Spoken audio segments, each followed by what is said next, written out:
Hi, it's Don from Lived Health. I found somebody I like to call a unicorn, and that's somebody who works in the whole healthcare field, but has MS. So, hi Lisa, how are you doing?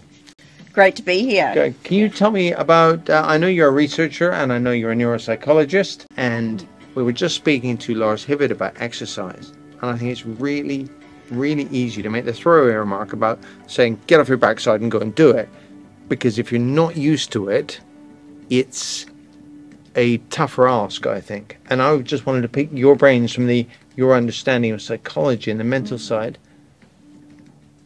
What's a thing or a tactic or something that people can do when they're thinking, I need to exercise more? Behaviour change is really hard, and it's something that I have struggled with. Food, exercise. I'd be happy to be a couch potato and just Me too. Yes. not do much in that realm. And so it really is about we know we should do it, and it does become annoying when we're told just go and do some exercise and so forth.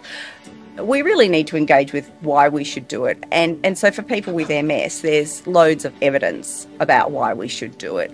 Certainly, exercise has shown there's a little bit, the research is still out as far as whether it helps with disease progression, but certainly it helps with balance and falls and strength and so forth, and with bone health. So engaging with the why is important, but sometimes that's not enough. Sometimes it's not enough to engage with the why I know it's good for my health. So I think also engaging with the why of, I want to see my grandchildren. I want to walk my son, daughter down the aisle. Engaging with your why is actually something that is really important. Somebody said to me, change. I don't want to be in a wheelchair. I'm going to fight it every step of the way. So that was their why, because they looked 20, 30 years hence and thought, it's a distinct possibility. I'm damned if I'm going to be that person. Yeah. Whatever does it for you, because... Yeah, and I think that the really important thing is that your why is not my why. No. One of the things I have is I'm going to take the stairs. Why am I going to take the stairs? Because one day I might not be able to take the stairs. So I want to take the stairs. I've engaged with that.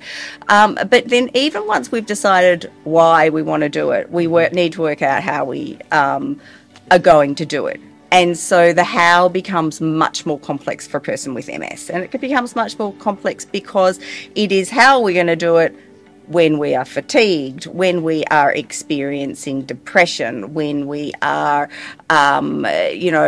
experiencing increased cognitive load that's getting in the way. How are we going to do it by removing the barriers that might be physical barriers and so forth. And so... my thoughts around that is that it's important to work with the professionals. The best evidence guidelines around physical health or physical therapy suggest that every person with MS at the point of diagnosis should be engaged with a physiotherapist, and that physiotherapist should be intermittently involved with their journey throughout the life course of MS. And we know that this doesn't happen, but people... Well, we know in the UK, certainly, the resources, there might be a desire and an understanding that would be a good thing, but nice try. Yeah. But I think also part of it is a knowledge thing. People don't realise that, for example, urinary difficulties. Who would have thought that a physio deals with that sort of stuff? The average person doesn't realise that there's specialist physios. Yeah. And so I think that part of it is the resources, but also part of it is educating people with MS of the type of resources that can assist them. One of my research areas is aimed at improving the detection and treatment of depression in people with MS. And when we do interviews with people with MS, a lot of them don't realise that depression is higher for people with MS than it is for the general population. That's one of my whys with exercise is getting outside and breathing fresh air and seeing the trees and the path. Sort of putting one foot in front of the other bit. You're thinking, this is good for my brain. It's just, I'm away from a screen, I'm away from all this, and it's...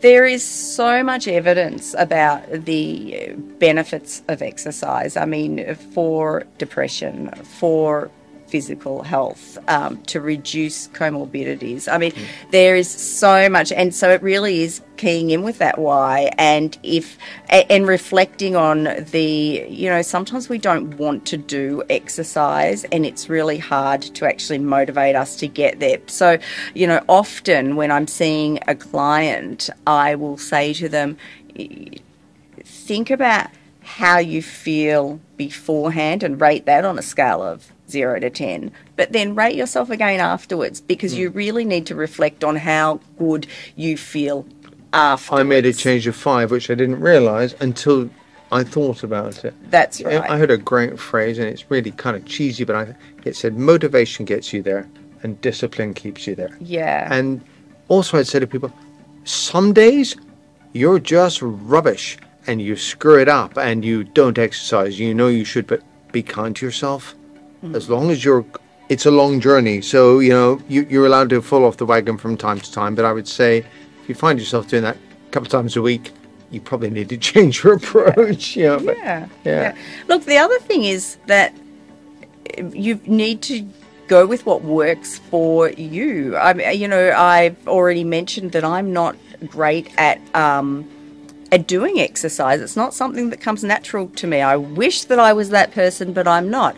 And so all of my life I've tried to exercise at night. And what I realised just recently, that I actually, morning, I actually, I was dreading the exercise all day long. And then I was so exhausted by dreading the exercise that I wouldn't do it. Now, first thing in the morning, bang, it's out of the way, and I feel so good for the day. Moving on. That works for me. It doesn't necessarily work for everyone. Yeah, but if I'm going to sit on my backside in front of a computer editing videos or whatever, I'm much happier knowing that I made some effort earlier. For me, it's rowing. I'm at the gym, but it doesn't matter.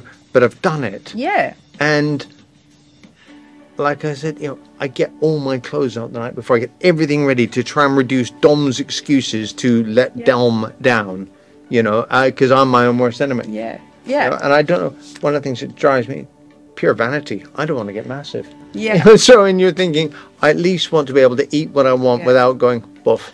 And so it's shallow and vain, but it works for me. And that's just it. It works for you, and that's what's important. I think that also important is that for people that do find it difficult. I mean, somebody once said to me, nobody wants to be obese, but it's some not a people, natural state. That's right. And so some people find it harder. And so, if you can do it by yourself, then great. But if you can't do it by yourself, reach out for the experts. Don't wait for them to be saying to you, hey, Lisa, I think you could go off to a dietitian.